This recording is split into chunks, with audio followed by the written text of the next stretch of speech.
there's no doubt. I don't know how long this fight's going to go, but it's going to be a fight. Those two are going to go in, and they are going to fight for however long that fight lasts. It seems like people are not giving Nick credit before, now he's finally the guy. It seems like Condit has so many varied strikes and everything. He would match up well with Nick's game. So do you think now all of a sudden Condit's maybe flying a little under the radar? He's definitely flying under the radar. I think that because of Nick's personality and all the stuff that happened that led us to this moment right here has kind of taken Nick to another level.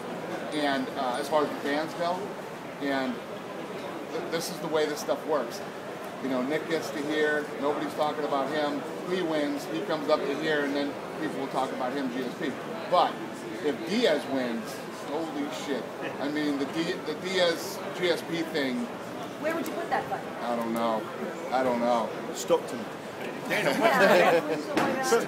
what's the fascination? Why do you think people are fascinated with Diaz? He's a fascinating guy. I'm fascinated by him. I've been in this business forever. I mean, I've been in this business forever. I've dealt with every guy you could possibly deal with, and this kid is fascinating. You know, it's. Why is it for you then? Why? Let me think. I don't know. I mean, I don't want to give you a Nick Diaz answer on this one. I want to give you something.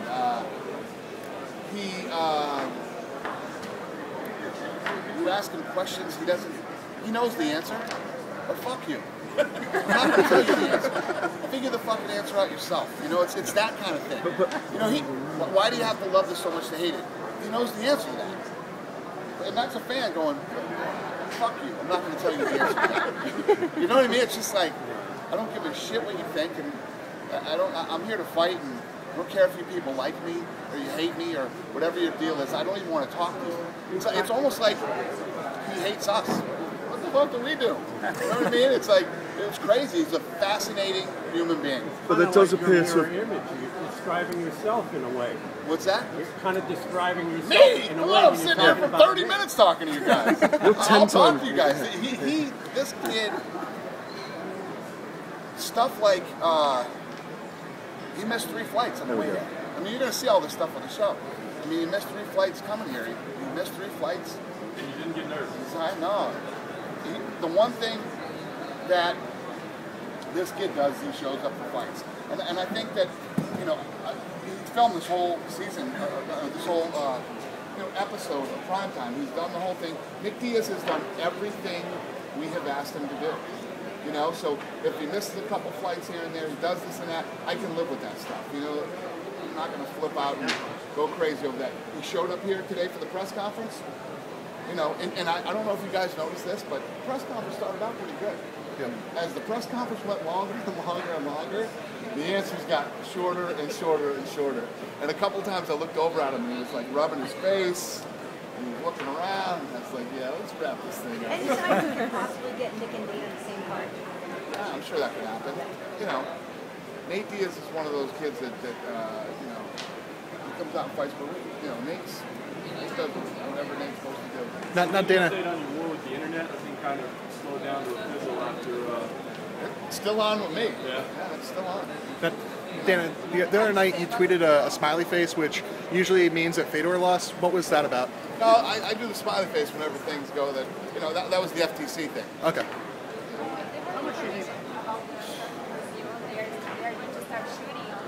I leave Sunday. I fly. I'm watching. Going to Indy? No, I'm gonna watch the Patriots win here at my house, and then I'm gonna fly to Rio on Sunday night. I start filming in Rio on Monday, and then I fly to Sao Paulo, and the next 2 days of shooting in Sao Paulo.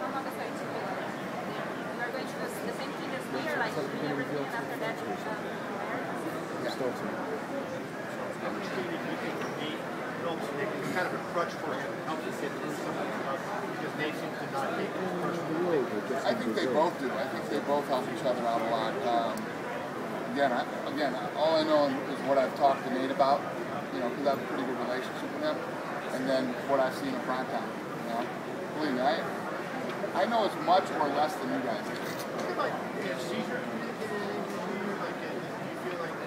I thought Caesar was great on the show. I mean, Caesar explains a lot of things well, and coming from a guy who's been with them since they were teenagers. But no, I mean, when stuff got crazy, it was like, I'll call Caesar, and Caesar was like, yeah, jumped out the back window. Can't find him. Stuff like that, you know. So I think Caesars is. Listen, I think it's pretty clear. It's fun to talk about, and the kid is fascinating. It's pretty clear. He wants to do what he wants to do. He doesn't want to be told to do this or that. You know, he's his own guy and does his own thing. Loves to fight. Hates it. You know. I get it. I do get what it. happens when he's not fighting anymore if he keeps that attitude? People said that about I Tyson. mean, he's been around for a long time. It's like Caesar said too. You know, when you talk about these kids, like, first of all, they have no criminal records. They're never in trouble. All the things that you might think about the Diaz brothers, you know, you're not getting the call that they're hanging out in the nightclub and got into an altercation. You know what I mean? You're not getting the call that they got in a street fight here or there, or this or that happened. Nick Diaz, they said it in his spare time, he runs a triathlon, he does marathons, he does all this other stuff.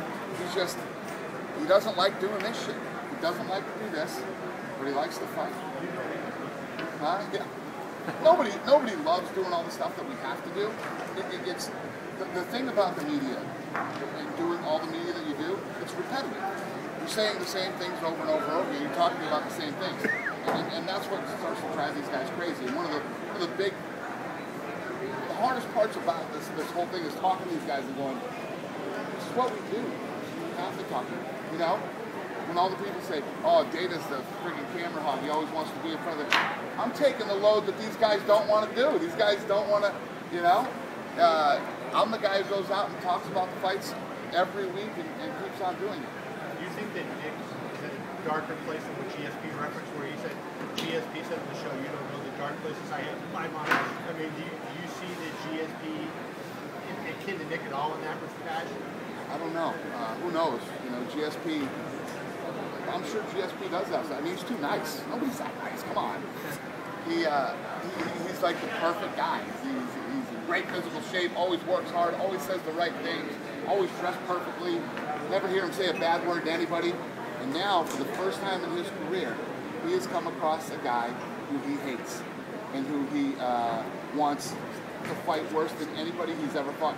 I mean, if you watch, speaking of primetime, you watch the primetime of BJ Penn and George St. Pierre, BJ Penn terrorizes him the whole show because he says all kinds of things to him. I think it was Matt Hughes was saying things to him on his season of the Ultimate Fight. Koscheck has never acted like this. Has never happened. He's never been in a situation where I've seen him so angry and wanting to fight somebody so bad. Can you talk about the